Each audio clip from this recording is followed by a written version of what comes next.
Hi, I'm Kyle Ingham, founder of The Distilled Man, and today I want to talk to you about how to run an efficient meeting. Now, meetings can be one of the biggest wastes of time in office culture, and I would wager that probably 5 out of 10 meetings that you sit in are either unnecessary or, at the very least, inefficiently run. So how do you make sure all your meetings are productive and efficient?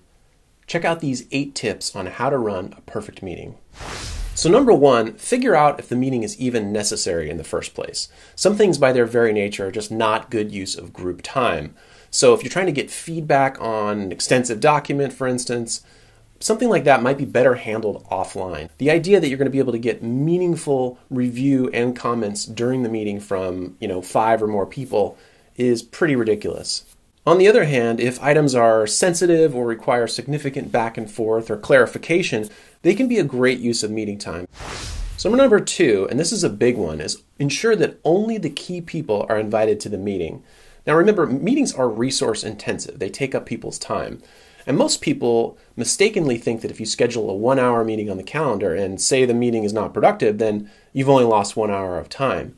But in fact, you have to look at it in terms of the number of people hours exhausted. So if you have 5 people in your meeting and you've had a 1-hour meeting, that's not 1 hour of wasted time, that's 5 hours of wasted time. And from there, it's pretty easy to quantify how much a meeting is costing either your company or your clients, depending on how your business is set up. Just multiply those person hours by the salaries or your billable rate. Now, it's tough to do this one because it sometimes can ruffle feathers when you have to either disinvite people or leave people out. But the fair way to do it is to assign delegates from each department so that you have one person representing from each group or department that their job is to represent that team and then filter that information back to them and make sure that their interests are represented and so on. Number 3, set expectations with meeting attendees. Have a clear objective and an agenda for the meeting. You really need to think about what the meeting purpose is. Do you want to decide something? Do you want to gain buy-off on something? Do you want to get input on something? You need to have a clear idea of what the objective of the meeting is. And more importantly, you need to actually communicate that to the people who are in the meeting so that when they get there, or even before, ideally, they know why they're there. Now, for shorter meetings of 30 minutes or maybe even an hour, a written agenda isn't necessary in the meeting for everyone, but beyond an hour, you absolutely need not only a written agenda that's sent out ahead of time, but one that's actually in front of the participants during the meeting. And on that note, don't be beholden to typical meeting times of 30 minutes or an hour just because that's what your calendar tool automatically sets. You may need a face-to-face meeting, but it doesn't mean that you need a full 30 minutes. Maybe a 15-minute touch base where you just quickly get in a room, look each other in the eyes, and decide something.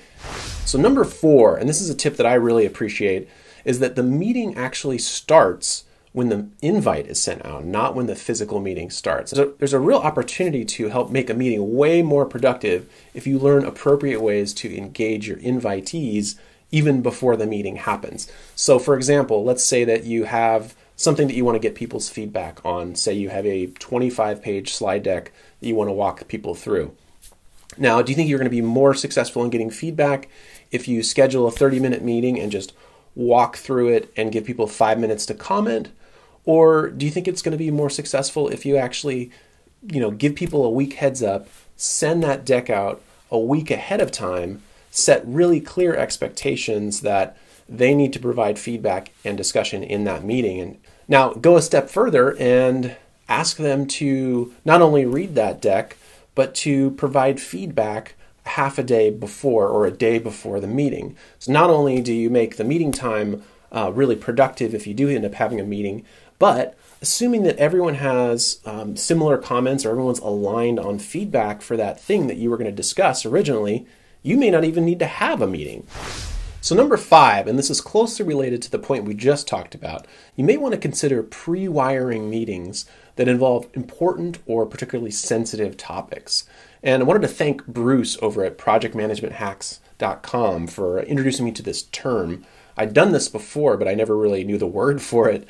And essentially the idea is if, during a meeting you want to always get alignment, you want to get collaboration, you don't want any surprises. You don't want to hit any landmines, essentially. So if the topic that you're dealing with is a particularly sensitive one or particularly, critical, you may want to consider using that pre-meeting time, like we were talking about earlier, but approaching some of the key players who are going to be in the meeting and trying to gain alignment even before the meeting happens. It can just be a quick check-in, a little drop-by or drive-by, and then you kind of preview the issue or the topic or the point of view that you're going to share in the meeting and get their thoughts on it. Because if you can kind of hash out any issues that they might have, get alignment from them ahead of time, it's going to go a long way in terms of making for a smooth meeting later. So number 6, actively manage your meetings. So even if you've gone to the trouble of putting together a perfect agenda, you still have to actively manage that meeting to make sure that you stay on track. Now, of course, if real magic is happening and there's some great ideas and great synergy that's happening in the meeting at the time, you don't want to snuff that out necessarily.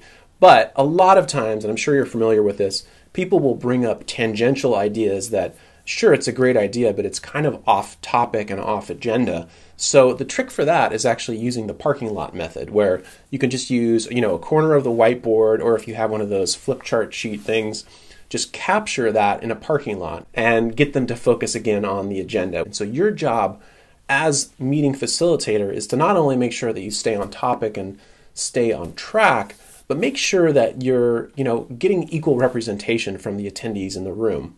And that means that you do have to interrupt sometime, but you can do that delicately though. So for instance, you could say something like, listen, Bill, you made some really, really good points here. I actually want to hear what Jane has to say about this as well, and then we can maybe come back to some of your ideas at the end, okay? So number 7, and this is absolutely critical, is agree on the next steps that need to be taken during the meeting and then document them. So as meeting organizer, you need to be the one to say, okay, guys, so I just want to make sure that I'm clear. Bill is going to follow up on this, right? Right, Bill? And then following the meeting, what you want to do is actually send out a quick meeting summary and documenting those next steps and who's responsible. It really goes a long way in making that meeting time really actionable and productive. Now, the final point, tip 8, and this is a pretty advanced tip. Bring donuts. So I used to bring donuts to meetings all the time. And actually there was one client that I did it with in particular. It was so consistent that it started being this running joke with them that the marketing director would say, oh, I see Kyle and I start salivating. And so I would always bring this pink box of donuts, and it was kind of like bringing a gift each time. And it was always exciting because they knew they were going to get their sugar rush when I came. So we always had a good laugh, and then it was just kind of a nice way to start each meeting with a smile. And with your internal team, yeah, sure, you could look at it as bribing them with sugar, but I'm telling you, it's amazing what people will do for donuts. So remember, not every topic is worthy of a meeting, but if you do need a meeting, it's critical that you follow these tips to make sure that all of your meetings are as efficient and productive as possible. And if there's other tips and tactics you've used to make meetings more productive, let me know in the comments.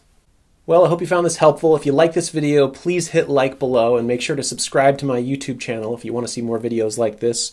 And finally, you can download a copy of my free PDF guide, 48-Hour Gentleman, Your One Weekend Plan to More Confidence, Poise, and Manly Know-How. Thanks again for watching, and I'll see you soon.